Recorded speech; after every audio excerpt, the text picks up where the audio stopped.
Hey, what's up, everyone? It's Portia coming to you from prison, from the Inside Out Incorporated, better known to most of you guys as from the InsideOut.com. But as you guys know, we just did the big nonprofit organization expansion. So I gotta, remember to throw that out there. Today, I have a guest coming from Michigan. I'm gonna let him introduce himself.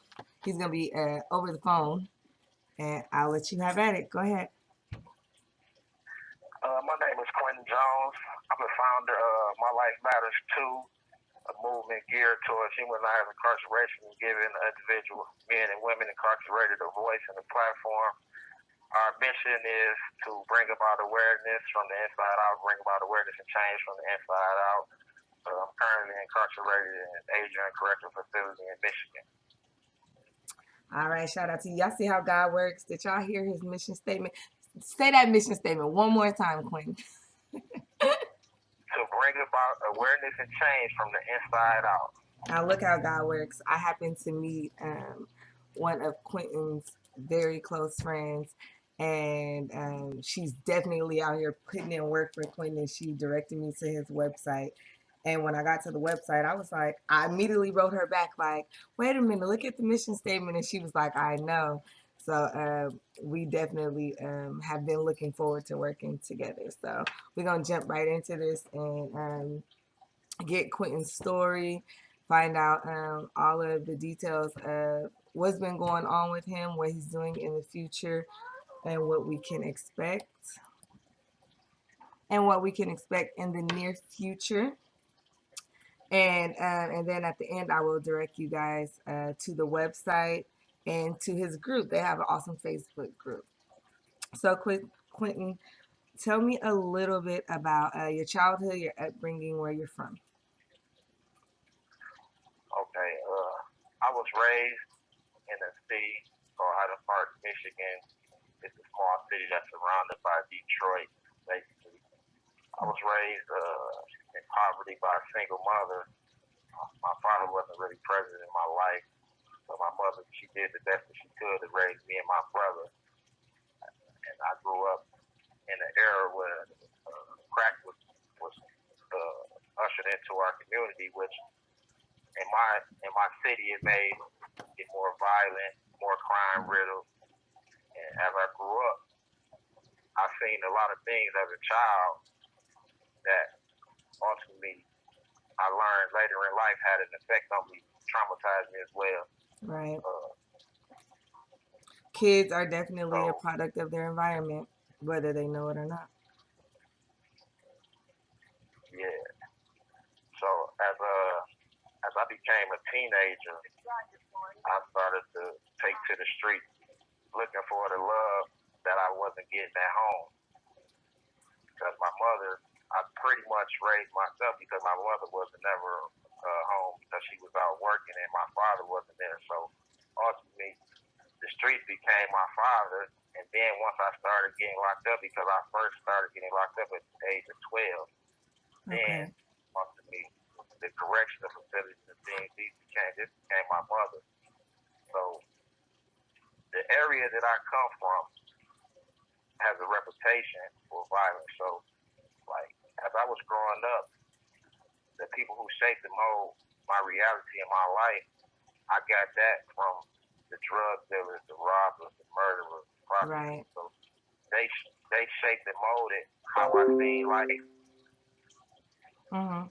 So a lot of the things that people will say, well, a person should know right from wrong. I can't say that I did because I was taught things that was wrong. I was taught that those things were right.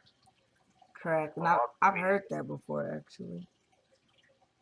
like ultimately, the mind state I had at the time, because I ended up coming to prison for the crime that I'm in here now at 18 years old. I'm 39 now, so I've been here almost 21 years. But Wow. ultimately, the mindset that I had when I was 18 years old at the time of that crime, I was taught that mindset. This wasn't something that I just woke up one day and said I'm gonna be this type of person. This the type of life that I was taught. Like I was That's how you were taught by. essentially raised by the men that you grew up around. You were raised that your actions were the correct actions. Yes, absolutely. And like I hate to refer to the living habitats of human beings and animals, but it was kind of like I grew up in the jungle. Like it was like dog eat dog. Yes. So we was taught to. We wasn't really taught to live. We was taught to survive, and we was taught to survive by any means necessary. So robbing, killing, like it's so many people that wouldn't even understand. Like a person that I grew up with, we played in the sandbox.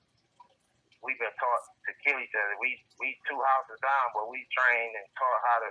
This is right. Like we got to make it by any means necessary. So like the mind state that I possessed at the time when I came to prison was one that was taught to me. I didn't value life. I didn't even. You have 1 minute remaining. It's fine. You can keep on going, and then once it cut off, then we'll do the callback.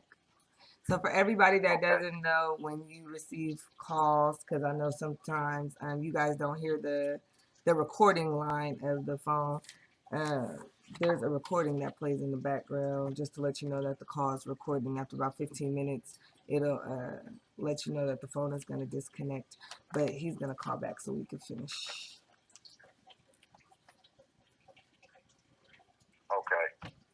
So like I was saying, the mind state that I possessed at that time was something that I was taught. Like I didn't value life. I didn't value my life. I honestly didn't think I was gonna live to be older than 18. I was surprised at it because so many of my friends and peers that I grew up with Had have passed died away. in the street. Hard life at a young age. Thank you for using GTL. So we'll be on pause for a little bit, waiting on the call to come back through. I just realized that I never really let you guys hear the recorded line side. So I will do that this time. I'll let you guys hear the whole phone ring process and the acceptance of the correct call so that you're familiar with that side of the process, I guess. So in between the time while we're waiting on the phone to ring back through, you guys always remember to check out the website fromtheinsideout.com. So it's from dash the inside dash out.com. We actually have a fundraiser going on right now. I'll leave all that information at the end. And definitely check out Quentin's group on Facebook called Mylifematterstoo. So we'll jump back in. Here's the phone. Hello? This is a prepaid debit call from a prisoner at the Michigan Department of Corrections, Gus Harrison North Facility. If you feel you're being victimized or extorted by this prisoner, please contact GTL Customer Service at 855-466-2832. To accept this call, press 0. To refuse this call is from a correction facility and is subject to monitoring and recording. Thank you for using GTL. Okay, hey. Okay. All right. You can continue where you were saying. You were saying that you lost basically so many of your friends that by the age of 18, you honestly didn't expect to make it past that age range. Yes. So like I was saying, the lifestyle that I was taught was the right lifestyle. It unfortunately brought so much tragedy. Like I didn't really expect to see 18. So the things that I was doing at that time, I thought those things was right. It's gonna sound crazy when I say this, but me coming to prison was the equivalent where I'm from of graduating high school. Like we don't graduate high school, we graduate the streets and go to prison. So many of my friends that didn't get killed when I came to prison, we in prison. That's where we meeting up at. We meeting up in prison.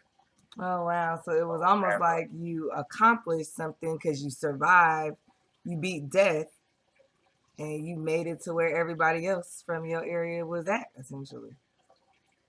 Absolutely, absolutely.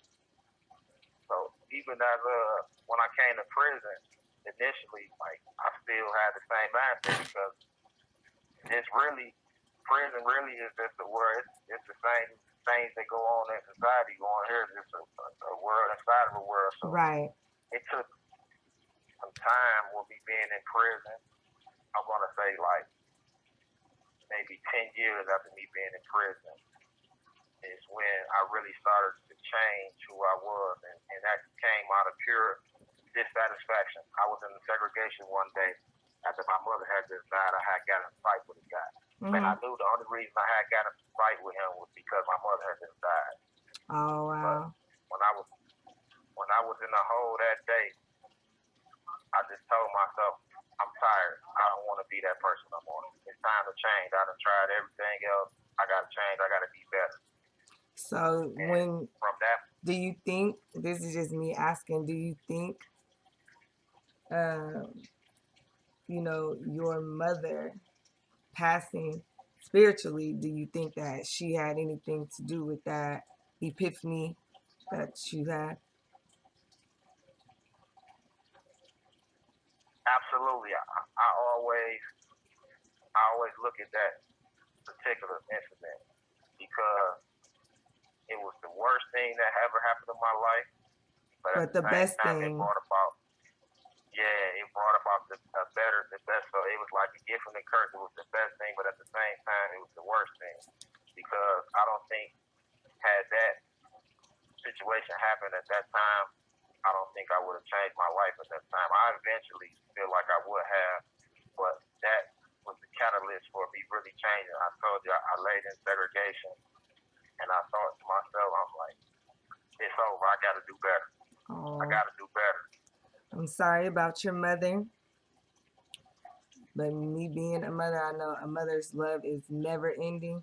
And I know if I had the ability through high heavens and hell, I would go to where my child was, you know?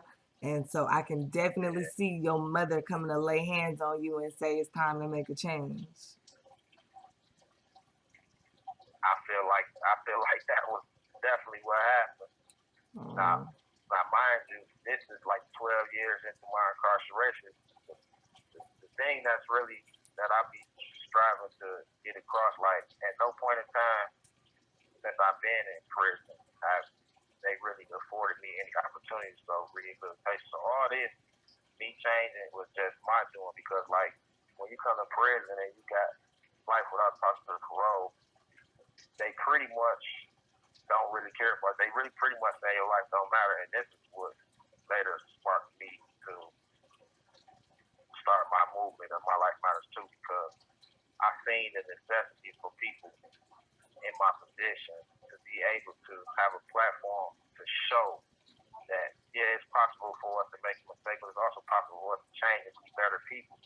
Because at the end of the day, no one ever, if I don't get my story out there, no one will ever know that I'm not the person that I was at 18. They will right. always see me as the time that I have and the actions that I did. No one would ever know that it's people. It's funny because when I talk to people, a lot of people that's in society, they have one perception of us in here, but when I talk to them and they get to know, they be like, that ain't what they told us you were supposed to be. I'm like, I know. They don't want y'all to know that Because, everybody in yeah, here ain't an animal. they Yeah, gonna put you out there to be a menace and to be someone that cannot be rehabilitated, when in fact I haven't, we haven't even talked about that yet, but I guarantee you, for the first 15 minutes of this discussion so far, uh, the people that's watching would say that the person that I'm speaking with sounds intelligent, sounds calm, sounds relatable, sounds like a human being. You know what I mean? So it's definitely very important to have platforms that we both share for that exact reason, because rehabilitation is real, and there are definitely people sitting behind bars that are not the same as they were when they walked in. Absolutely, absolutely, and that's like a lot of my motivation because I can't take away the fact that two people lost their lives. That's something that I live with and deal with. But at the same time, I also dedicated every day that I'm on this earth to helping people make better decisions.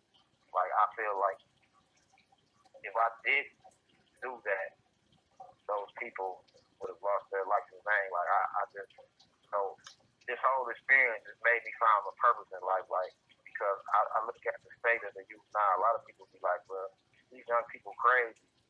I don't really see that because I understand the You were mindset they there. have because I had that mindset. So what I try to do is I try to tell a person what would help me when I was in that mindset. Like a lot of people, I don't I want preach or to nothing. I just get some clarification on this. What for everyone? So, what exactly are you incarcerated for? I'm incarcerated for first degree premeditated murder. Okay. And so the two people that lost their lives are the victims that you're speaking of. Yeah, Okay.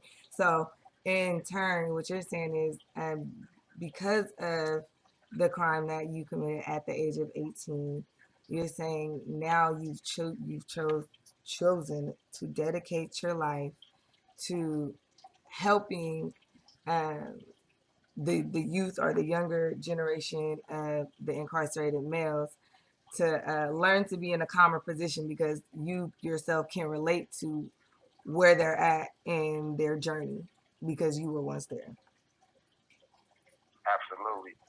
And the thing about me and my life matters too. Like it's just not solely about individuals in prison because, like, although I mentor a lot of youth daily, I also wanted to have a platform for me to reach back out to society because, like, I want to help. I want us to be able to help rebuild the communities that we once helped destroy. Like, Amen to that. it's like I know, like I mentioned to you, like I be thinking about because I know the mindset I was there. So I be thinking about being an individual or what I can say or what can I do to help a person that was in the mind because like I said, I don't see these young guys being crazy or they out their mind and I'm not just speaking about people in prison, I'm speaking about the youth in society. So I be trying and I have devoted the rest of my days on my earth, on this earth to helping other people make better decisions, not just you because it's some grown men actually that need this, but Yes. I just want to help people be better. Like that's because now at this point in my life, I understand the value of life. I understand that we all, like, despite where we might come from, different races and different, like, we all understand the oneness of us as a society. In order for us to be productive society, we all, like, I see myself in everybody now, which at one point I didn't do, which is sort of the reason what allowed me to do the things I did because I didn't see myself in other people. I didn't value human life. I didn't even value my own life, so I put no value on no one else's life. Right, But I do right. now. So, what are Yeah, your goals? I know that you're saying you want your platform to be of assistance to not only the incarcerated community but also the free community. So, what are your goals? Because you know you definitely have an ally in Prison from the Inside Out Inc. We support you fully. We definitely will be throwing up links to your website and to your group on our website so that people can go visit and you can get some traffic started over there. What's your next goals for your company? well, right now I'm working on developing uh, youth empowerment program. Me and a couple of guys, we have a behavior modification manual that we're working on.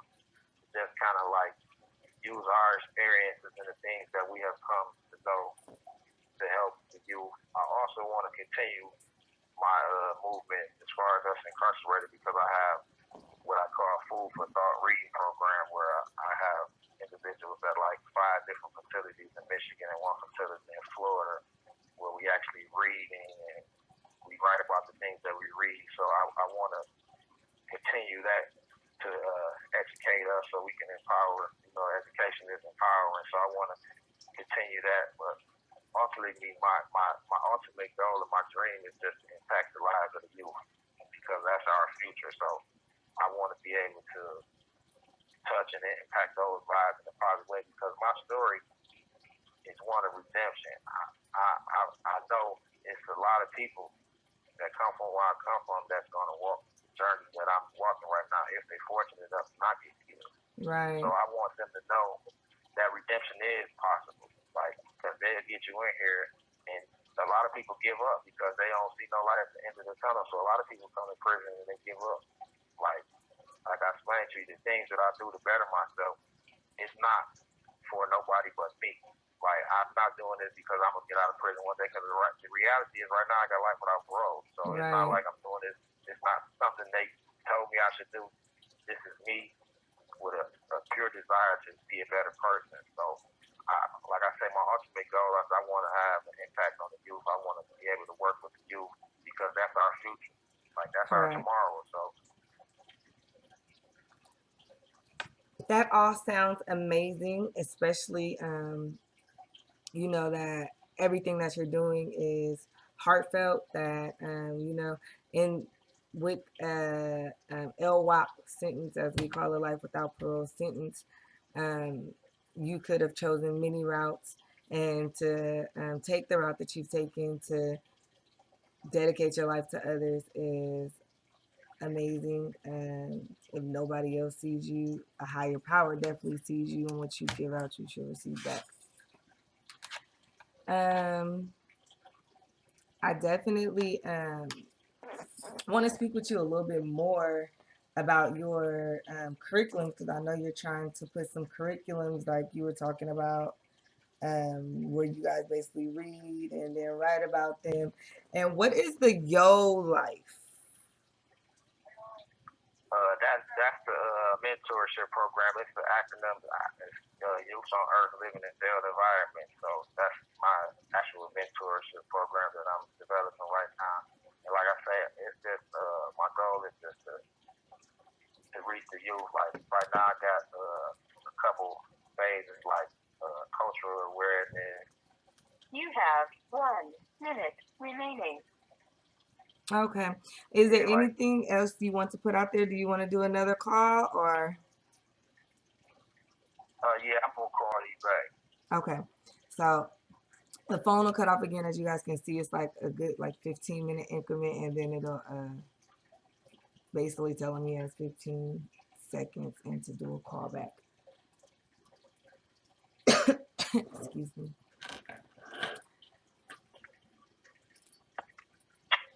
Thank you for using GTL. So we'll do a little break pending his callback, and then this time when he calls back, like I'll kind of I don't we don't have to listen to the whole recording for the collect call service.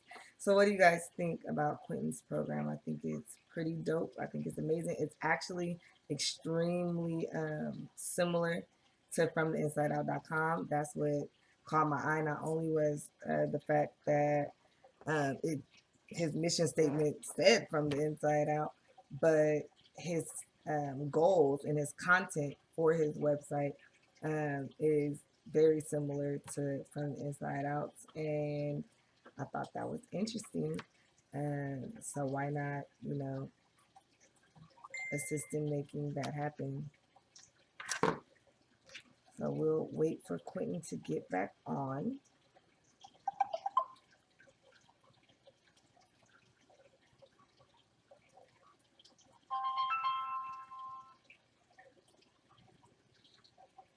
Hello? Hello. This is a prepaid debit call from Quentin. This call is from a correction facility and is subject to monitoring and recording. Thank you for using GTL. Okay. So Yeah, yo, like, go ahead. oh, go ahead. Oh no, you're fine. Go ahead. No, no, I was just gonna continue speaking on like the yo, like that's like the mentorship program I was developing to be able to give back to the youth and society. I also want to mention this too because this is something else I'm advocating for, and that's like raising the age of a juvenile, 17 to 18, like in Michigan, 17 and under is considered a juvenile. But if you look at the actual scientific evidence, it says the brain is not developed to the 20s. So it wouldn't really be no difference between a person 18 and 17. So that's also something that I'm advocating for. I'm looking for one to advocate that same platform. So I was actually 18. There was so many other people that were 18. And like I say, the scientific evidence on the brain development and says the person doesn't really develop, the brain doesn't really develop to a person 24, 25 years old. So that's something else that I'm also involved in. I'm gonna send you some information on that because it definitely shows me that you're doing your research. And I believe I actually spoke to you about this already, but California actually does recognize that, and it's called the youth offender here, and a lot of people are being released, are getting the opportunity they never would have been afforded to go in front of the parole board, to even have the ability to go in front of the parole board. So I'll send you information on that so you can look into it. And again, I know we have a lot of petitions and things coming up, and you have my support. I feel like if it's passing here and where I live and where I support it, why wouldn't I support it in the next state?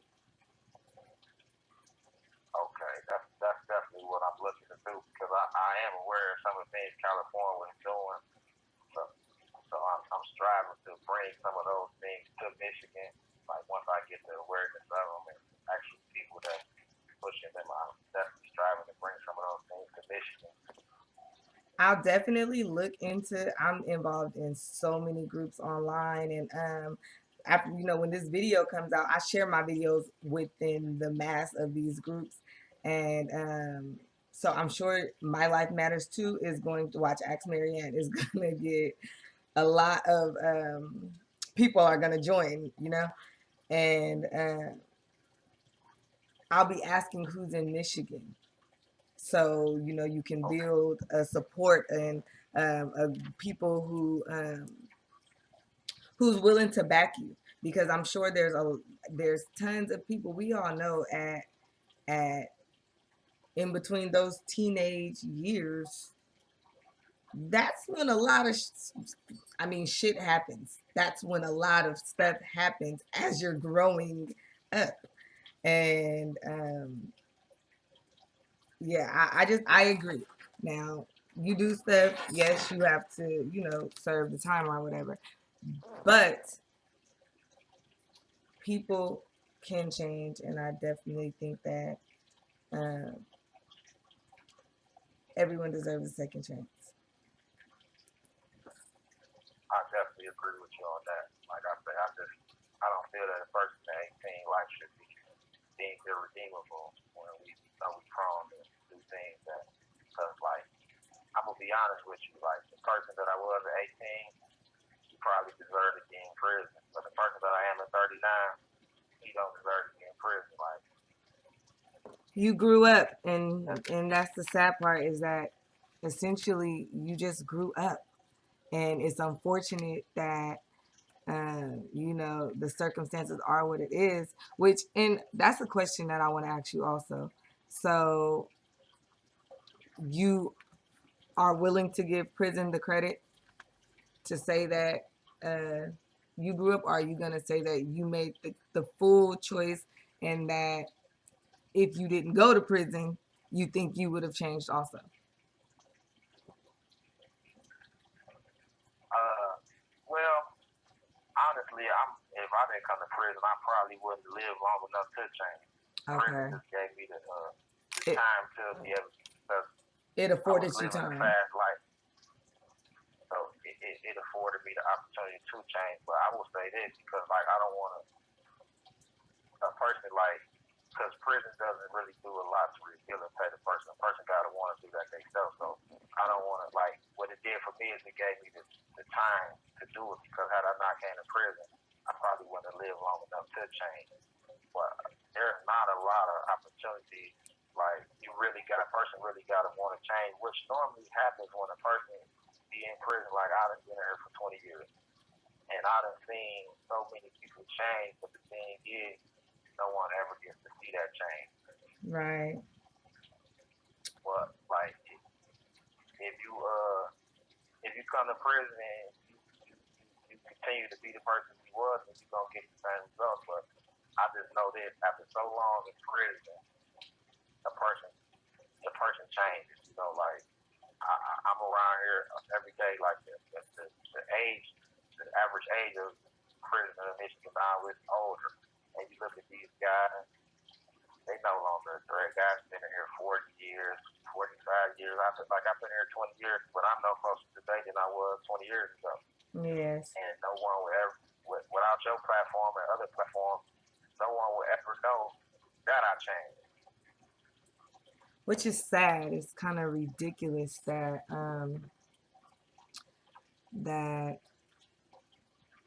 there's no other routes to take, to have voices heard, to have I don't know, for people to be able to see, okay, yes, people are in prison, but you would think that the human mind would be a little bit curious to know, what are these people doing? And if not what the people doing, what is going on inside of the walls to where to where okay, we know where our money is going to. Everybody's interested in money, so where our money's going, are people changing, are people not, are they animals in there? I mean, just the curiosity level itself, you would think would draw more attention to it, but unfortunately it doesn't. And that's exactly why From the Inside Out.com is here, so that the two worlds can be merged and people can understand that yeah, you do a crime, then yes, there's punishment behind that. And that goes for everyone, whether it's prison or not. But everyone deserves to have a voice. Everyone deserves to be able to tell their story. Everyone deserves a second chance. And yes, some motherfuckers is crazy and they deserve to be in jail too. But absolutely. Absolutely. I don't want to. Absolutely. But I definitely have met a very large population of people, and I 100% think that they would make it and be fine out here. So it's yeah, it is a system, and that's why it's called what it's called. It's a system that's not made for us either. Yeah. See, this is my thing too, though. Like, it's called the Department of Corrections. Okay, so when a person corrects the behavior, like, at what point do that justice that they call justice? At what point does that become torture? Like, because and you call it the Department of Corrections, so you're supposed to be correcting the behavior that whatever a person did to get them in prison. Mm-hmm. So at what point then, once a person corrects that behavior, at what point then does justice become like torture? Because like I say, like I've been in here, like I was just before I got on the phone and called you, I was just at a table with 4 other people, and between us, we had maybe 150 years served in prison. Like none of us no longer has the mind state of a threat to society. But like at one point, some guys been down 35, 40. At what point does justice become torture though? Like when you correct it, like you supposed to be Department of Correction. So after you succeeded at correction, at what point do we supposed to get a second chance? Or like at what point does that justice become torture for an individual? At what point has justice been served? And in your situation, basically they saying never. Absolutely. And that's what I got a problem with. Right. I definitely gonna link you up with M. Marianne, also with all of the LWAP groups. There's a big supporter. I just met someone, I want to say 3 days ago. She's gotten 4 people out of prison who had life without parole. Okay, Yeah. Yeah. So definitely have some links. My God has been good. He has been blessing me with all kind of connections and people who are on the same page as me, trying to find justice for everyone, and um, it's been a beautiful thing. So I want to close here. Like I said, I definitely have all the links up, you guys, for My Life Matters Too. Of course, I'll have my website information at Facebook, Instagram, and Twitter. Make sure if you guys have any questions, you can hit me on the email, which will also be up at the end of this video.